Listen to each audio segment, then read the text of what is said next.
There's another humanitarian crisis, spreading, yet hidden from view.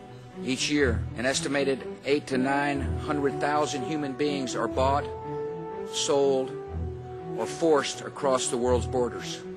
Among them are hundreds of thousands of teenage girls, and others as young as 5 who fall victim to the sex trade. Trafficking in persons, broadly defined, is obtaining or maintaining the services of another through threats and violence. It is nothing less than modern-day slavery. It involves grave violations of human rights. Its many forms include peonage, forced labor, involuntary servitude, and sexual exploitation.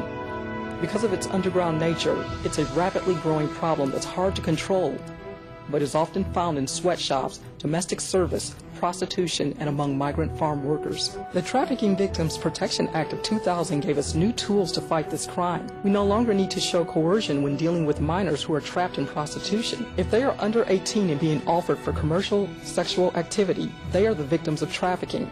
In addition, holding someone in compulsory service violates the 13th Amendment's guarantee of freedom, so the FBI works trafficking cases through its civil rights program.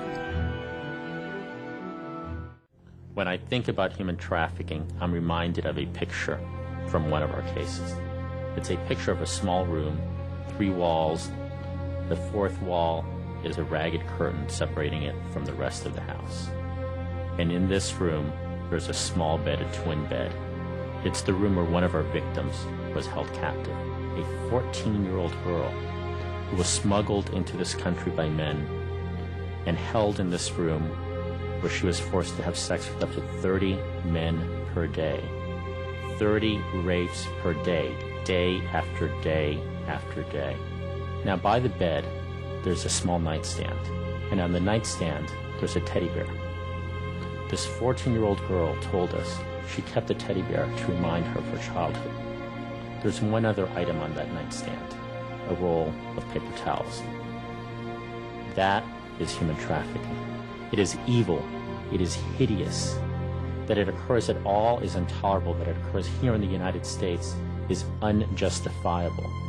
We must be proactive in seeking out these peddlers in human misery. We have to understand that these victims are far from home. They don't speak our language. They're frightened, and we must be their voices. We must work to help local and state authorities understand the general and the cultural clues that help identify human trafficking.